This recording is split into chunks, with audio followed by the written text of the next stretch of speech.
Hello बच्चे, नमस्कार। तो प्यारे बच्चे, आज हम लोग मैथ क्लास में लेकर आए हैं संस्कृत, जो बिहार बोर्ड परीक्षा के दृष्टिकोण से अत्यंत महत्वपूर्ण होगा। संस्कृत में ट्यूशन भाग 2 से ये ऑब्जेक्टिव क्वेश्चन उठाया गया है, जो कि अभी 4 चैप्टर का ऑब्जेक्टिव क्वेश्चन मैं लिया हूँ, जो कि चारों चैप्टर में जो अपने आप को मोस्ट इम्पोर्टेंट क्वेश्चन है, अर्थात जिस क्वेश्चन को परीक्षा में आने की संभावना है, उन्हीं प्रश्नों को छांट करके आपको एक वीडियो के माध्यम से प्रस्तुत कर रहा हूं। यदि बच्चे अच्छा लगे तो कृपया करके लाइक, कमेंट और वीडियो शेयर करना न भूलें। यदि क्वेश्चन आपको अच्छा लगे कि ये क्वेश्चन वास्तविकता में वीवीआई है, परीक्षा के दृष्टिकोण से है, तो कृपया करके इस वीडियो को लाइक, कमेंट और शेयर करना न भूलें। प्यारे बच्चे, यदि नए बच्चे होंगे तो कृपया करके उन बच्चों से रिक्वेस्ट होगा कि चैनल को सब्सक्राइब करना भी न भूलेंगे। तो आज हम लोग पढ़ेंगे प्यारे बच्चे संस्कृत के महत्वपूर्ण वीवीआई ऑब्जेक्टिव क्वेश्चन, जो चैप्टर 1 से लेकर के 4 तक से ही नियमित है। अभी 20 ऑब्जेक्टिव क्वेश्चनों को 10 इधर और 10 इधर, 20 ऑब्जेक्टिव क्वेश्चनों को बोर्ड पे जितना अट पाया है उतना अभी मैं छटाई किया हूं, जो कि मेरा आशा और विश्वास है कि परीक्षा की दृष्टि से अत्यंत महत्वपूर्ण था। इसलिए मैं आपको इस प्रकार के क्वेश्चन को फॉलो करके फॉलो कर रहा हूं। तो प्यारे बच्चे, ये हमारा जो क्वेश्चन है प्यूसम भाग 2 से है। ये संस्कृत का वीवीआई ऑब्जेक्टिव क्वेश्चन है, जो बिहार बोर्ड वाले बच्चों के लिए एक प्रकार का रामबाण होगा। अब हम चलते हैं वस्तुनिष्ठ प्रश्न में कि हमारे वस्तुनिष्ठ प्रश्न हैं कौन और इनके ऑप्शन कौन कौन है। ठीक है, मैं बारी बारी एक एक क्वेश्चन को आपको बताते जाऊंगा और इसके ऑप्शन को भी बताते जाऊंगा कि कौन कौन सा क्वेश्चन है और इस क्वेश्चन के आंसर कौन है। ये 4 ऑप्शन दिए गए हैं और चारों ऑप्शनों में कौन कौन सा इसके आंसर है। तो क्वेश्चन नंबर 1 प्यारे बच्चे है, मंगलम पाठ कहां से संकलित है। जो मंगलम पाठ है वह कहां से लिया गया है। यहाँ पर ऑप्शन है वेद से लिया गया है कि पुराण से लिया गया है कि उपनिषद से लिया गया है कि वेदांग से लिया गया है। ये आपको बताना है कि मंगलम पाठ जो है, मंगलम पाठ में जितने भी मंत्र हैं वह कहां से लिए गए हैं। तो प्यारे बच्चे पहले जान जाएंगे कि मंगलम पाठ में जो मंत्र लिखे गए हैं वह आपको उपनिषद से लिखे गए हैं, और मंगलम पाठ में कुल लगभग आपके 5 मंत्र हैं।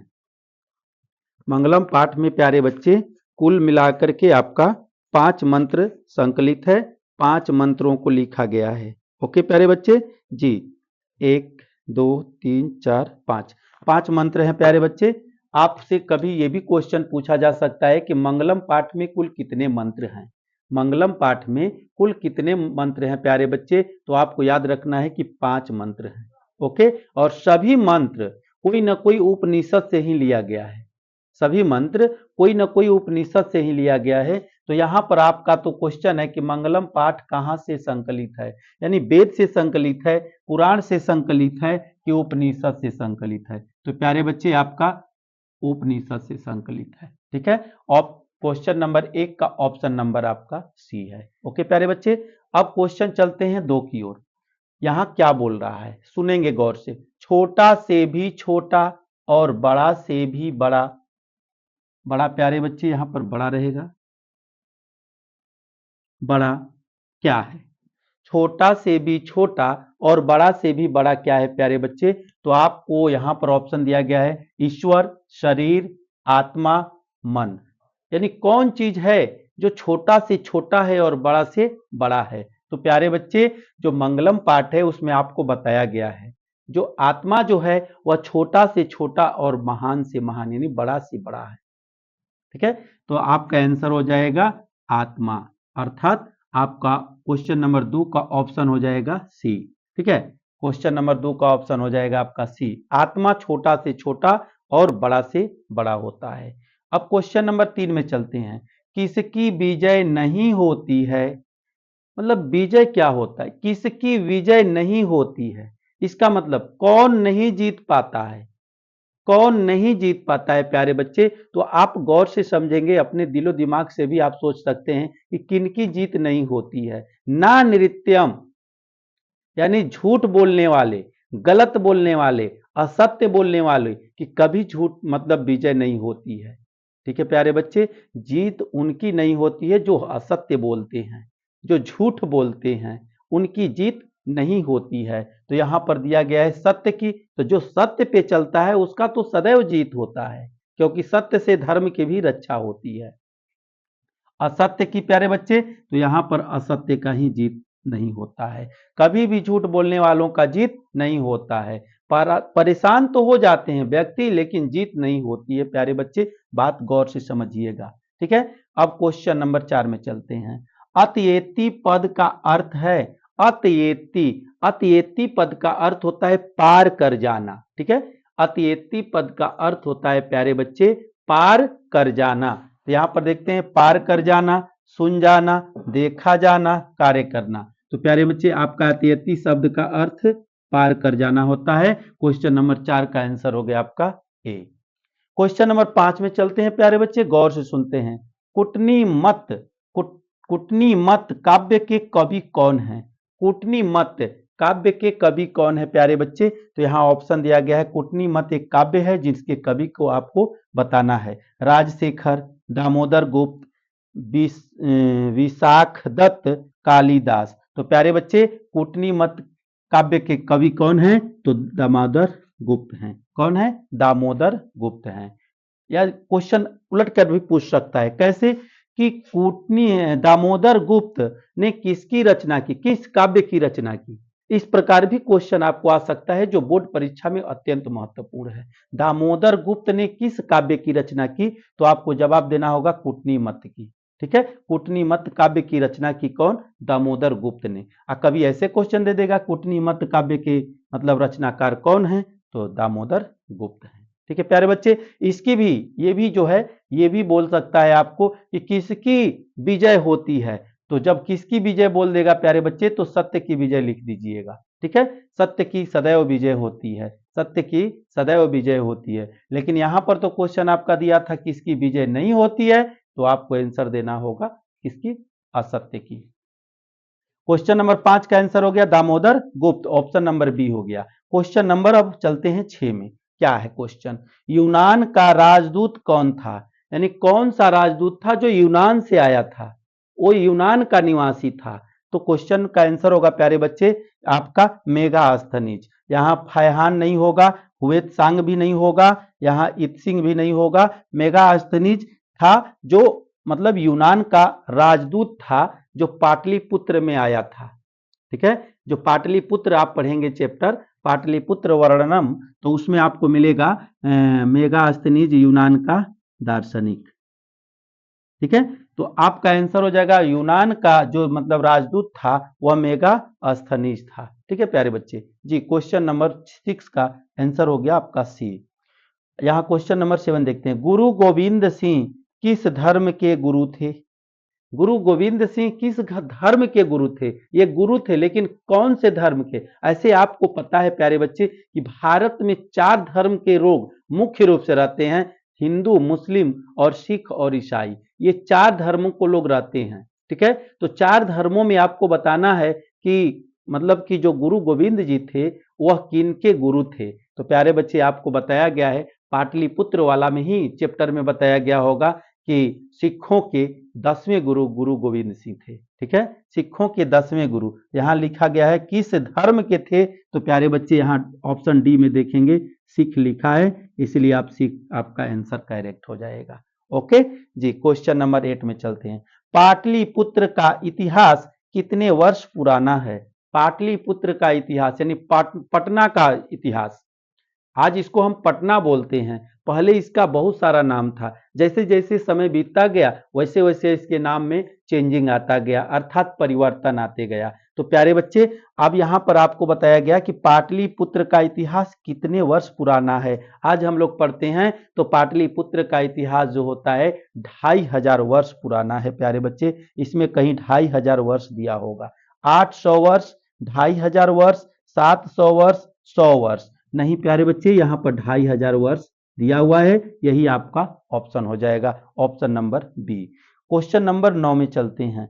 क्या बोल रहा है, सिखों के 10वें गुरु कौन थे? लीजिए आ गया ना, ये चीज मैं अभी बताया हूं कि गुरु गोविंद सिंह जो थे सिखों के 10वें गुरु थे, अभी मैंने बोला, ये क्वेश्चन भी आ गया। ये दोनों क्वेश्चन अपने आप को बहुत ज्यादा इंपॉर्टेंट है प्यारे बच्चे, ठीक है, इसको दिलो दिमाग में रख लीजिएगा। ऐसे तो इसमें जितने भी क्वेश्चन मैंने छापा है, जितने भी क्वेश्चन के बारे में आज आप लोगों को मैं बता रहा हूं, ये अपने आप को मतलब कि परीक्षा की दृष्टि से ही है, इसका कोई चांस नहीं है कि न आए, एकदम 100% आएगा, ठीक है जी। ऐसा नहीं है कि चांस नहीं बनता है, इसका चांस बनता है कि आइबे करेगा ये। तो बच्चे, सिखों के 10वें गुरु कौन है? गुरु गोविंद सिंह। गुरु गोविंद सिंह सिखों के 10वें गुरु रहे। क्वेश्चन नंबर 10 में चलते हैं। कौमुदी महोत्सव किस ऋतु में मनाया जाता है?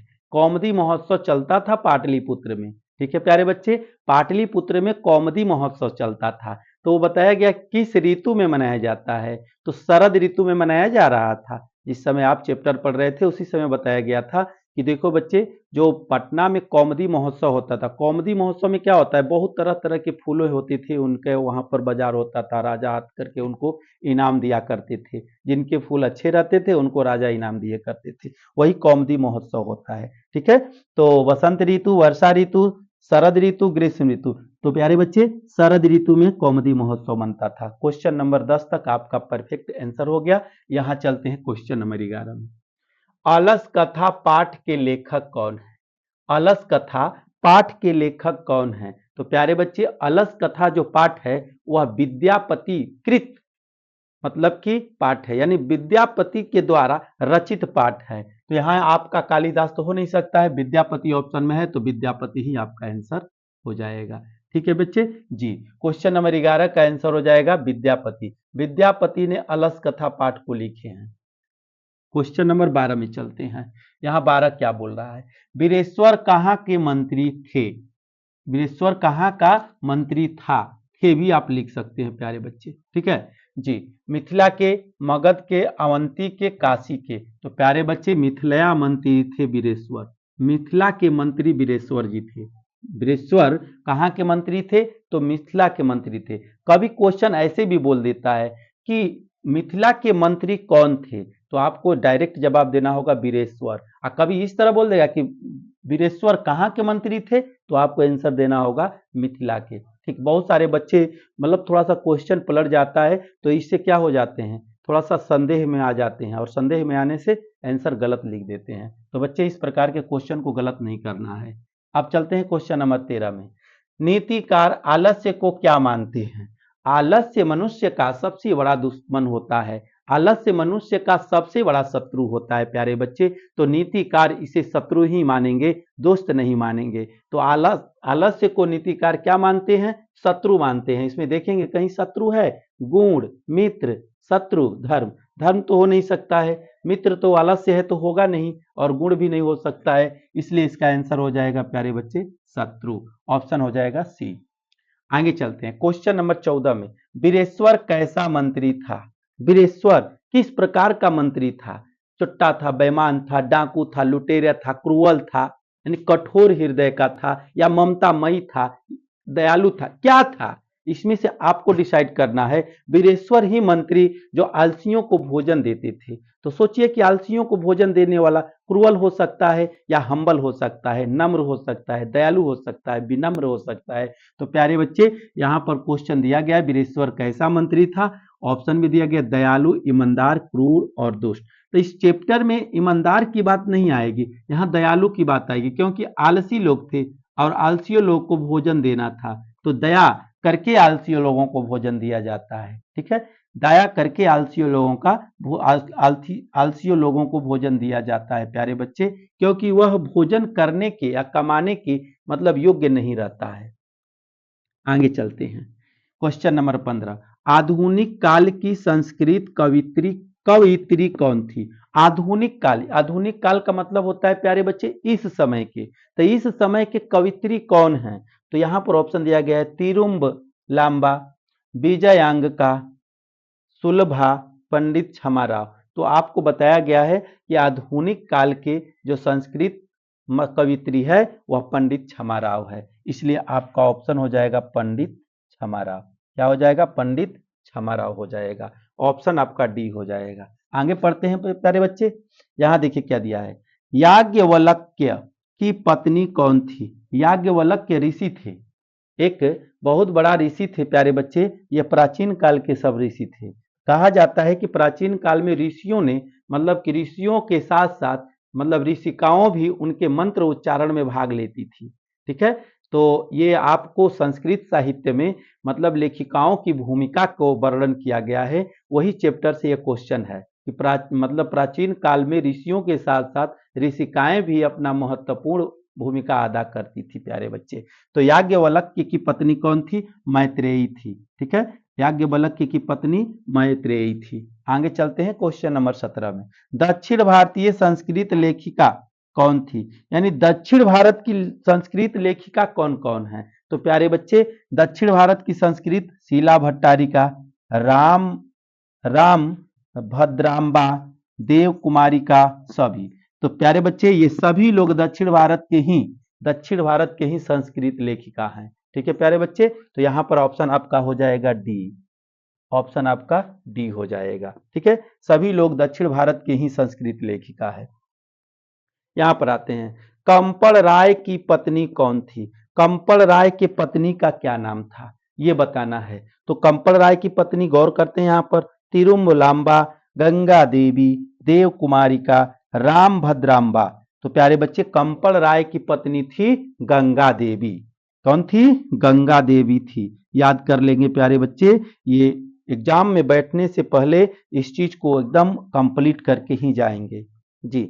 इसके बाद जो ये 4 चैप्टर है, 4 चैप्टर के बाद वाले जितने भी ऑब्जेक्टिव अभी हैं, जो मेरे दृष्टिकोण से ऐसा लगते हैं कि नहीं ये परीक्षा के दृष्टिकोण से आने योग्य हैं, वही क्वेश्चन आपको मैं छापूंगा, वही क्वेश्चन आपको मतलब कि वायरल करूंगा। ठीक है, वही क्वेश्चन आपको मैं दूंगा और कृपया करके उस क्वेश्चन को एक नज़र जरूर देख लेंगे।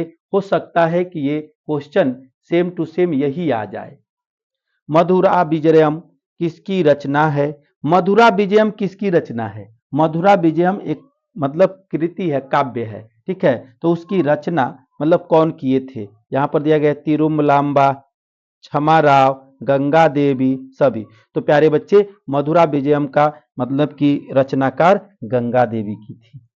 ठीक है, मधुरा विजयम का रचनाकार गंगा देवी की थी। आगे चलते हैं। संस्कृत साहित्य कैसा है? संस्कृत साहित्य किस प्रवृत्ति का है? मतलब क्या है, कैसा है? हार्ड है कि अर्थहीन है कि एकदम विपुल है? विपुल माने आसान है, मतलब कैसा है? अल्प, अल्प का मतलब एकदम जीरो के बराबर है। संस्कृत साहित्य कैसा है? या सभी है? सभी तो हो नहीं सकता है, कोई तो कोई एक ही होगा। तो यहाँ पर अल्प, अल्प माने कम, विपुल, विपुल माने बहुत आसान, और अर्थहीन का मतलब जिसका अर्थ न निकलता हो, और सभी का मतलब सब तो होगा नहीं, गलत सही तो हो नहीं सकता है। इसलिए आपको याद रखना होगा संस्कृत साहित्य जो होता है प्यारे बच्चे वह विपुल होता है। क्या होता है? विपुल होता है। इस प्रकार प्यारे बच्चे ये 20 के 20 ऑब्जेक्टिव क्वेश्चन बन करके आपका रेडी हो गया। यदि बच्चे वीडियो अच्छा लगे, यदि क्वेश्चन आपको अच्छे लगे, तो कृपया करके आपसे रिक्वेस्ट है कि वीडियो लाइक करें और कमेंट करें और शेयर करें। और लास्ट में मैं उन बच्चों से कहूँगा कि जो भी बच्चे मेरे चैनल पे नए होंगे, कृपया करके इस चैनल को सब्सक्राइब करना नहीं भूलेंगे बच्चे। थैंक यू बच्चे।